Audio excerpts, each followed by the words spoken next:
Hi guys, how are you? I hope you are keeping well. I am fine. Welcome back to my YouTube channel. My name is Nelly Mwambeo for those who don't know me. And if you know me, thank you. It's your girl. And guys, today I am back with a whole new topic. Yes.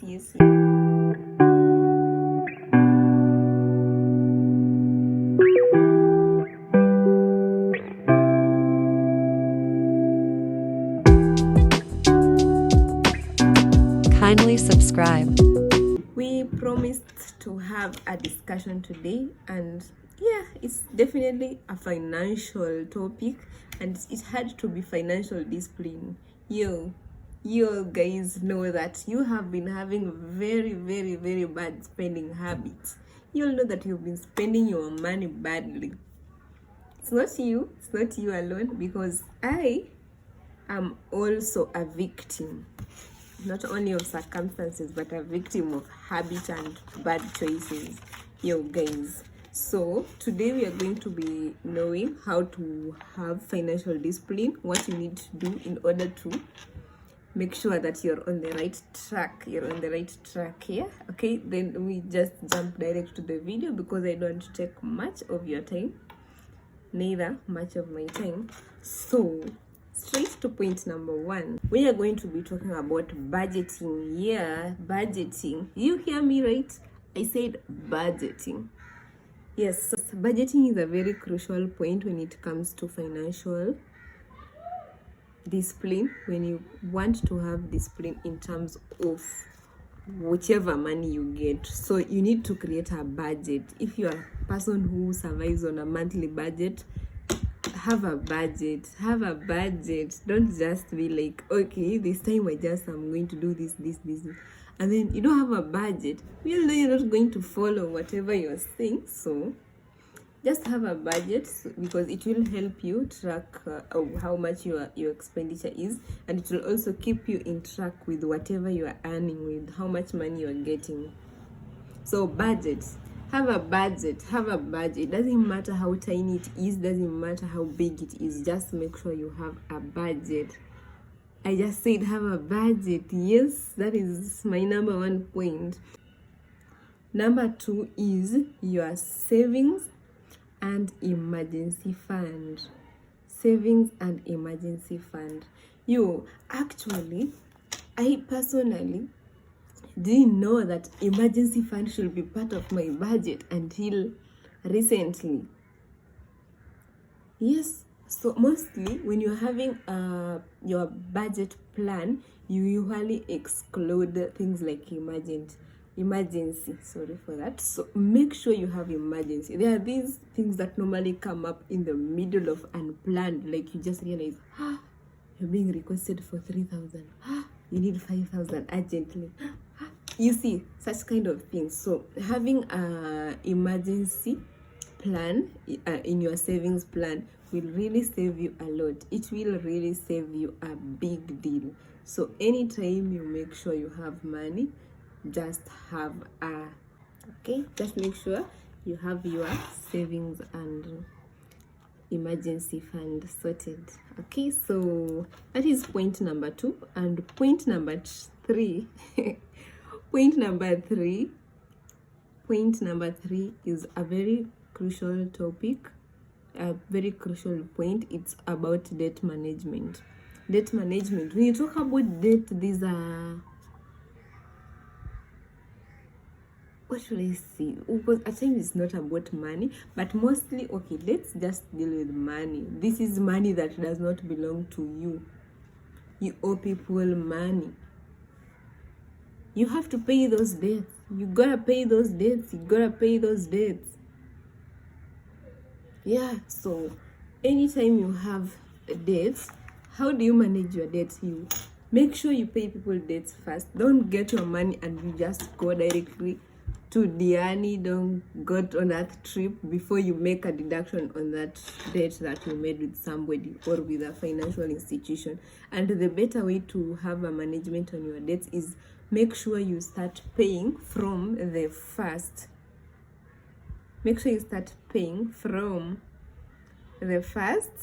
And not only the first, but the one with the highest interest. Yes, focus on debts which have highest interest. This will save you a big deal, because if I'm giving you a loan at an interest rate of 30%, that means the rates, the money that you owe somebody is accumulating at a very high rate. So paying that debt will leave you in a safer space, because now you'll be able to plan on how to pay these other small debts. So make sure you have a good debt management plan, and also those small debts remaining, don't just leave them. Make sure you put aside some, even if it's a little installment deduction, just pay, even if it's a little percentage of that. Just make sure you deposit something. It really goes a very much big deal on whatever plan on your discipline in terms of financial. Yeah, so we just had 3 points down. Do you remember them? We said about budgeting. Next we talked about savings and emergency fund, and the third one was debt management. So we jump to strategy or discipline number 4. And on my notes, what I have as point number 4 is smart spending. So when you talk about smart spending, we're talking about knowing the differences between whatever you need and whatever you want. So once you have that differentiation, you'll be able to be making a very much informed decisions, because you'll have to put your needs first. I have this person, when we go to shopping, he's always like, do you need this one or do you want this one? And that is a good question, by the way, because most of the time when you go picking something, maybe you just went for a shirt, and then you're like, I can also have this trouser, I can also have this shoe, but do you really need the shoe or do you want the shoe? Once you're able to differentiate between your needs and your wants, it makes everything a lot much easier. And you're able to just have a good financial plan, because you will be picking whatever is very necessary, and whatever is not necessary, just put it aside and make sure you use that money for something else. Yeah, okay. So, and also when it comes to smart spending, there's this thing about comparing prices. If you are a person who enjoys window shopping, kudos. Just make sure that whatever you're getting, don't go for the cheap and fake something. Just make sure you're getting something from the correct vendor. Make sure it is authentic, make sure it's of good quality. But if you're having so if you realize you can have the same thing and you compare prices, this is higher, this is lower, you'll be able to make an informed decision on which one is a go-to place, and that one will really save you a very much big deal. Okay, my point number 5 of financial discipline is long-term goals. So when I talk about long-term goals, I'm talking about a retirement plan, maybe buying a home, starting a business. So when you put aside those long-term goals, you're able to plan yourself on how to meet them. Because if you're planning to maybe start a business with around maybe 300,000, now you'll be able to be like, no, in order to do this a business, that means I need this much savings, or you need to get this amount of loan in order to get into that business. So you cannot just wake up and then decide that I'm going to start a business. No, make sure you have a good plan about it. Make sure you have made enough research. Make sure you have saved enough money. Don't just go for something without having a good financial plan, and then it ends up suffocating you. So you'll be like, what did I just do? A very bad question when it comes to finances, because once money goes out, it's out. Once you pour money outside, it's out. So it's either you've poured it correctly for it to create investment, or you've just squandered your money aimlessly or planlessly, and that one, it might bring so much frustrations into you. It might lead you into depression, it might lead you into so much things. So just make sure you plan those future goals nicely, those long-term goals nicely, and learn how to meet them, because time is not waiting for you. If we don't plan for these things now, they are gonna catch up with us. Yes, they are going to catch up with us, so we gotta plan them. And on to my point number 6. Point number 6 is investment and diversification. So on investment and diversification, when you're deciding to invest on something, make sure it is within your point of risk tolerance. But once you invest on something that is in your line of risk tolerance, it is much easier to manage that. It is much easier to know how to combat whatever shortcomings, whatever challenges might come. Don't just invest like boom without knowing how whatever goes. So make sure you invest on your line of risk tolerance, guys. Point number 7 is continual learning. So when you talk about continual learning, they say that education never ends. Every day is a day to learn.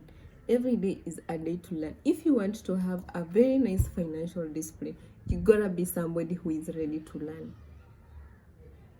Yes, you cannot just stay there covered in a blanket, covered yourself in a blanket. You don't care about whatever is happening inside, and you end up thinking that you're making good financial decisions. No. You need to learn. You need to wake up and learn. When you talk about learning, it does not only involve books. No. Watch those business news, watch those business articles, read those books that align into yourself, into financial discipline. So once you understand whatever is happening, you will be able to know how wisely you can have your financial issues.